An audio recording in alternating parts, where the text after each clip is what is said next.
नमस्कार बच्चों, नए वीडियो में आप सभी का स्वागत है।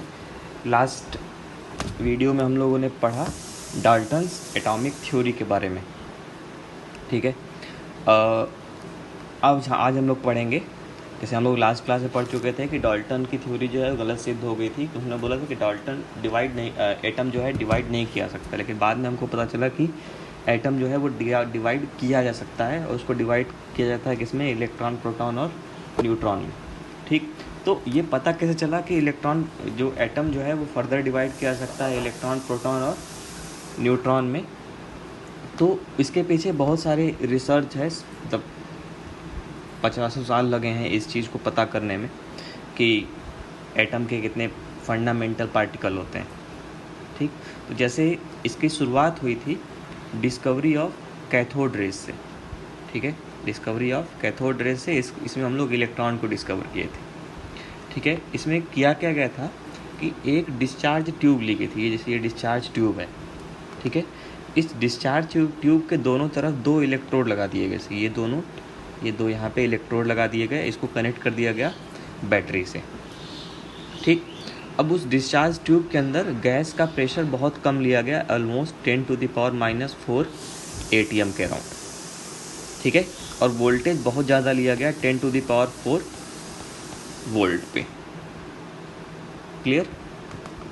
तो अब उसमें हम लोग जो एक साइंटिस्ट थे जूलियस प्लकर, ठीक है, वो स्टडी कर रहे थे conduction of electricity through gases at low pressure and 10⁻⁻⁴ ATM low pressure in a discharge tube when a high voltage of the order 10⁻⁴ volt is applied. ठीक है, मतलब वो लो प्रेशर गैस पे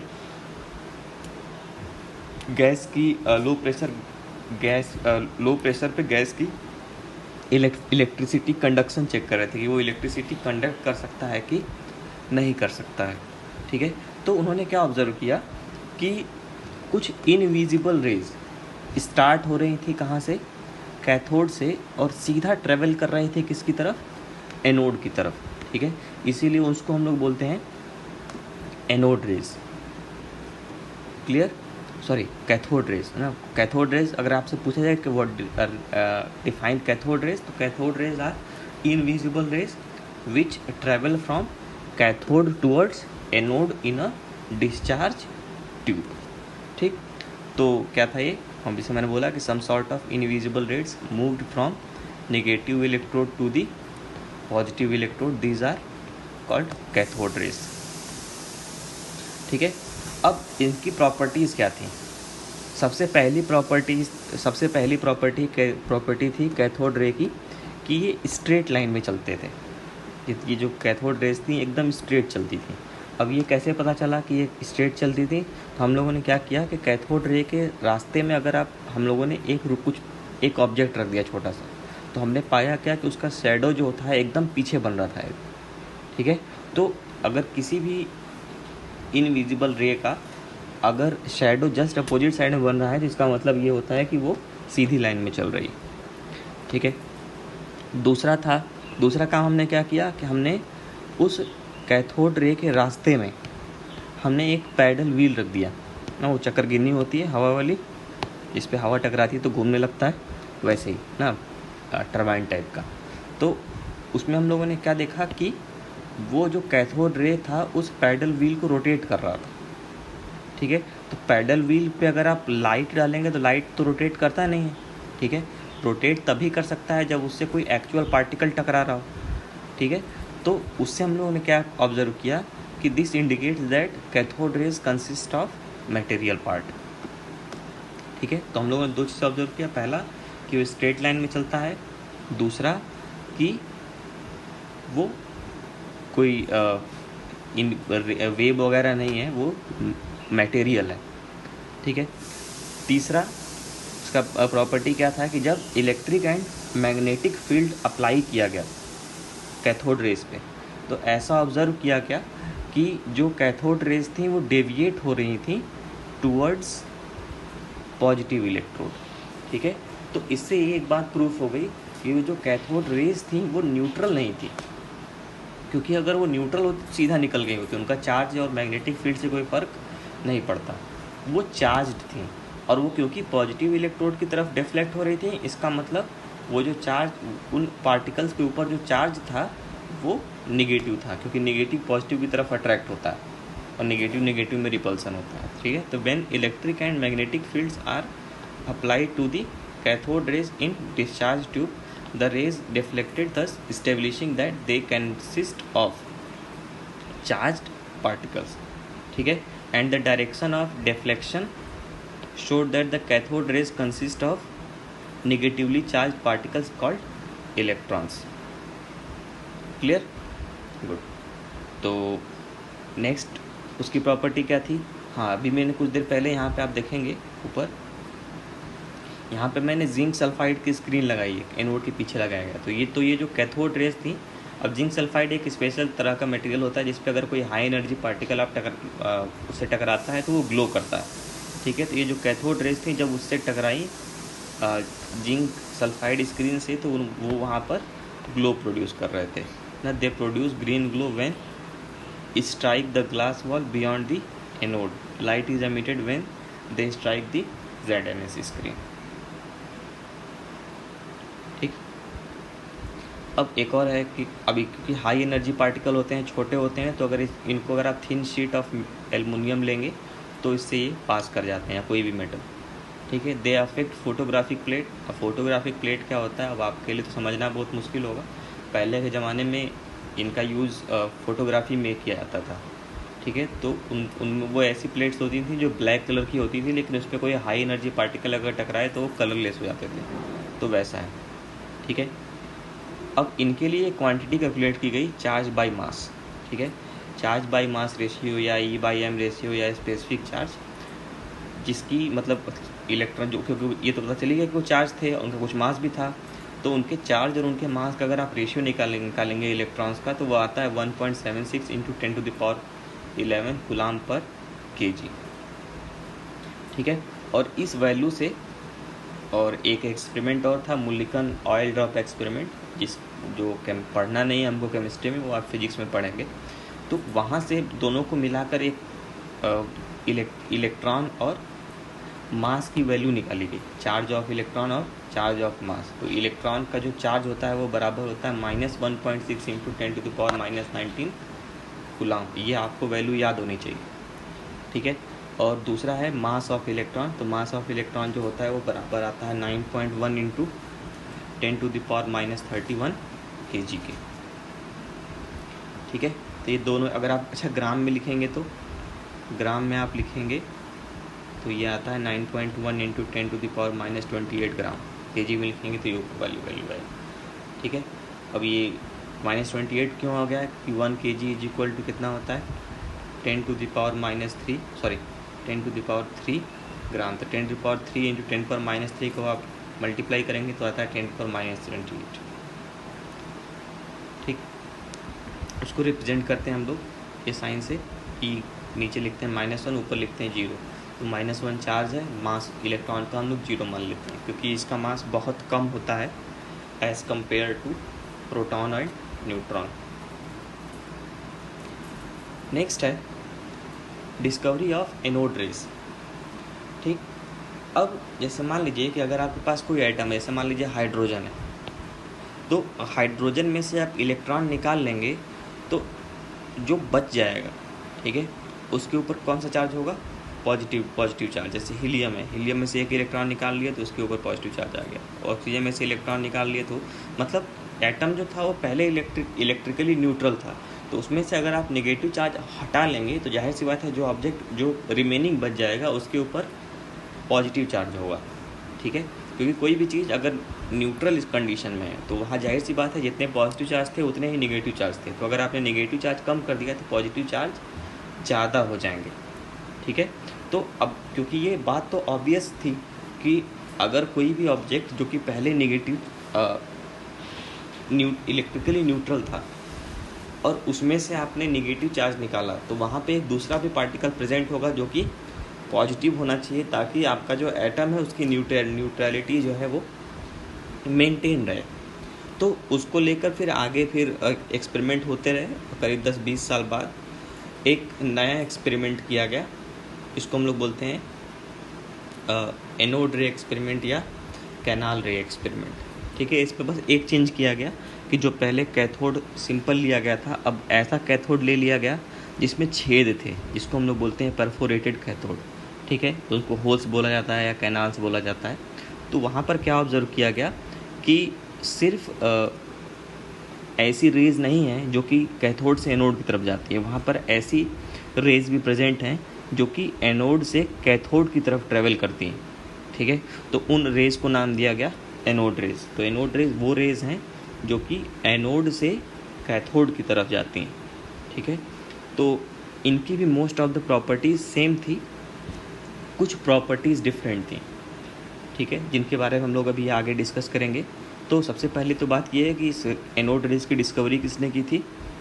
तो एनोड रेज की जो discovery है वो एक साइंटिस्ट थे गोल्डस्टीन, उन्होंने इसकी खोज की थी 1886 में।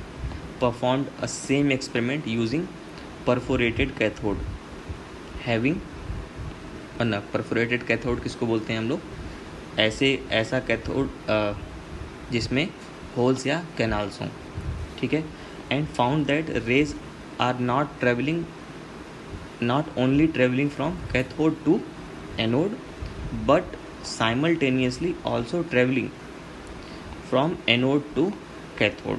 ठीक है, कुछ है मतलब सिर्फ ऐसी रेज नहीं थी जो कैथोड से एनोड की तरफ जा रही थी, वहाँ पर ऐसी भी रेज प्रेजेंट थी जो कि एनोड से कैथोड की तरफ जा रही थी and passes through holes and canals of cathode which are termed as canal rays or anode rays। ठीक है, उनको नाम दिया गया एनोड रेज या कैनाल रेज। अब इनकी प्रॉपर्टी क्या थी। सबसे पहली प्रॉपर्टी इनकी थी कि they have same properties as cathode rays, only difference is that they deflect towards negative plate. मतलब वो जैसे इलेक्ट्रॉन पॉजिटिव प्लेट की तरफ डिफ्लेक्ट हो रहे थे तो ये नेगेटिव प्लेट की तरफ डिफ्लेक्ट हो रहे थे। ये बात प्रूव कर रही थी ये इनके ऊपर जो चार्ज था वो पॉजिटिवली चार्ज थी, ये पॉजिटिवली चार्ज पार्टिकल थी। ठीक, लेकिन अब कैथोड रेज में जो पार्टिकल था वो हर एक गैस के लिए सेम था, लेकिन एनोड रेज में जो पार्टिकल्स थे वो हर एक गैस के लिए अलग थे। हाइड्रोजन में H+ था, हीलियम अगर लेंगे तो He+ मिलेगा, ऑक्सीजन लेंगे तो O+ मिलेगा, और सबका मास अलग अलग है। हाइड्रोजन का मास अलग होता है, हीलियम का मास अलग होता है, ऑक्सीजन का मास अलग होता है। तो E की तो वैल्यू, चार्ज तो सब में सेम है, लेकिन M की वैल्यू सब में डिफरेंट है। ठीक है, तो E/m की वैल्यू सबके लिए यहाँ पर सेम नहीं आएगी, कैथोड रे में आ रही थी। तो E/रेशियो फॉर एनोड रेज इज इसमें, अच्छा अब इनका मास भी ज़्यादा होता है तो इनका मास जो है ज़्यादा है तो इसका E/m का रेशियो कम आता है। और स्पेसिफिक चार्ज जो था Q/m या E/m of anode raise depends upon nature of gas taken in the tube which indicates that positive particle constituting the positive rays is different for different rays. This E/m ratio is maximum for hydrogen. ठीक है, मतलब जैसे अभी हम लोगों ने बोला कि E/m का जो वैल्यू है वो सबके लिए अलग अलग होता है। ठीक है, सबके लिए अलग अलग होता है इन द सेंस कि E तो मान लीजिए सबके लिए सेम है, चार्ज सबके लिए सेम है, लेकिन M की वैल्यू सबके लिए अलग अलग है। तो जिसका मास ज़्यादा होगा उसके लिए E/m की वैल्यू कम आएगी, जिसके लिए मास कम होगा उसके लिए E/m की वैल्यू ज़्यादा होगी। तो हमने ऐसा पाया कि हाइड्रोजन जो था उसके लिए E/m की वैल्यू सबसे ज़्यादा आ रही थी। तो E/m की वैल्यू अगर सबसे ज़्यादा आ रही थी तो ऑब्वियस सी बात है कि हाइड्रोजन जो था उसमें सबसे छोटा था। ठीक है, तो हाइड्रोजन का जो पॉजिटिव चार्ज था उसको हम लोगों ने नाम दिया प्रोटॉन। क्लियर।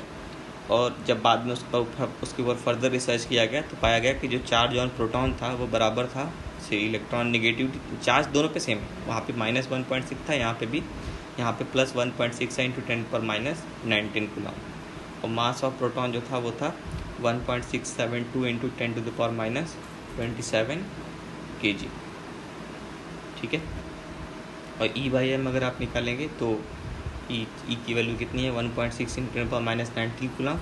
मास जो है 1.67 इंटू 10⁻27 है। तो इसको आप कैलकुलेट करेंगे तो सबसे ज़्यादा जो वैल्यू आती है E/m की वो हाइड्रोजन के लिए ही आती है, और वो आती है 9.58 इंटू 10⁻7 कूलाम पर केजी। ठीक है, तो मैं आपसे आशा करता हूँ कि आप कम से कम चार्ज और मास की तो वैल्यू याद ही रखेंगे, क्योंकि E/m की तो वैल्यू आप निकाल सकते हैं E को m से डिवाइड करके। ठीक, तो अभी तक इतनी बात इस्टेब्लिश हो चुकी है कि एटम के अंदर दो तरह के फंडामेंटल पार्टिकल होते हैं, इलेक्ट्रॉन और प्रोटॉन। ठीक, तो साइंटिस्ट अब इतने से चैन से नहीं बैठ पाए।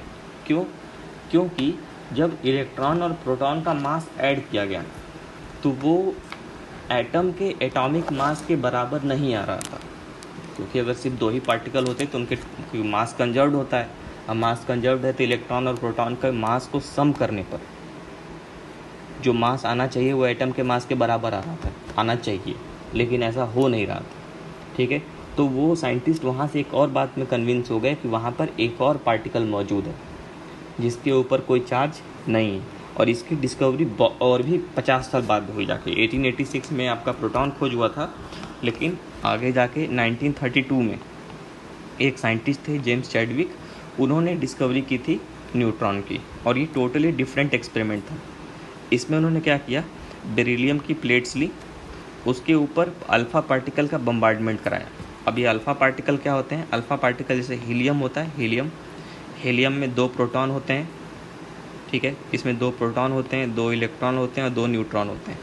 तो इसमें से अगर आप इलेक्ट्रॉन निकाल लीजिए तो पॉजिटिव चार्ज बचेगा मास नंबर, इसमें से आप इलेक्ट्रॉन निकाल लीजिए तो ये जो पार्टिकल बचता है इसको हम लोग बोलते हैं अल्फ़ा पार्टिकल। ये आपका अल्फ़ा पार्टिकल। तो अगर आपसे पूछे कि अल्फ़ा पार्टिकल क्या होता है, उसका सिंबल बनाइए, तो आप ये बना देंगे फट से। ठीक है, तो जब अल्फ़ा पार्टिकल का बम्बार्डमेंट कराया गया तो हमको एक नया एलिमेंट मिला, कार्बन। ठीक है, इसका एटॉमिक नंबर 6 था, मास नंबर 12 था, और एक नया पार्टिकल मिला जिसके ऊपर कोई चार्ज नहीं था और जिसका मास जो था वो लगभग प्रोटॉन के बराबर था, लेकिन प्रोटॉन से थोड़ा ज़्यादा था, और उसको नाम दिया गया न्यूट्रॉन। ठीक है, तो ये रिएक्शन आपको याद रहनी चाहिए कि जेम्स चैडविक ने न्यूट्रॉन की डिस्कवरी करने के लिए कौन सा एक्सपेरिमेंट किया था। तब आप इसको पढ़ सकते हैं। 1932 James Chadwick was bombarding thin sheet of beryllium with alpha particles, and he found that a new particle which is electrically neutral but having slightly greater mass than proton is emitted, and he named this particle as neutron। ठीक है, तो यहाँ पे हम लोग ये establish करते हैं कि एटम के अंदर 3 फंडामेंटल पार्टिकल होते हैं, इलेक्ट्रॉन, प्रोटॉन और न्यूट्रॉन, जिससे मिल के आपका जो एटम है वो बनता है। ठीक है, एट लास्ट ये आपका ब्रीफ समरी है कि इलेक्ट्रॉन की डिस्कवरी किसने, मतलब इलेक्ट्रॉन का सिंबल क्या होता है, इलेक्ट्रॉन का मास क्या होता है, इलेक्ट्रॉन के ऊपर चार्ज कितना होता है, और उसका डिस्कवरर कौन था। अब आप बोलेंगे सर अब अभी तो कुछ देर पहले आप जूलियस प्लकर बताए थे। जूलियस प्लकर कैथोड रेस का डिस्कवरी किए थे। ठीक है, कैथोड रे पे स्टडी की थी जेम्स थॉमसन ने। ठीक है, और उन्होंने उस पार्टिकल का नाम दिया था इलेक्ट्रॉन। ठीक है, प्रोटॉन उसी तरह प्रोटॉन का है, ये मास है उसका, ये चार्ज है, और डिस्कवरर कौन थे? गोल्डस्टीन। और रदरफोर्ड ने भी कुछ बताया था, वो आगे चल के हम लोग पढ़ेंगे। ठीक है, और इसका ये मास है। न्यूट्रॉन है, न्यूट्रॉन का मास, चार्ज न्यूट्रल होता है। डिस्कवरर कौन थे? James Chadwick. क्लियर? तो आशा करता हूँ आपको समझ में आया होगा। ठीक है, आप इसका नोट्स बनाइएगा, उसको अच्छे से प्रिपेयर करिएगा कि जैसे ही क्लास स्टार्ट होगी मैं उसको ज़रूर चेक करूँगा। Thank you.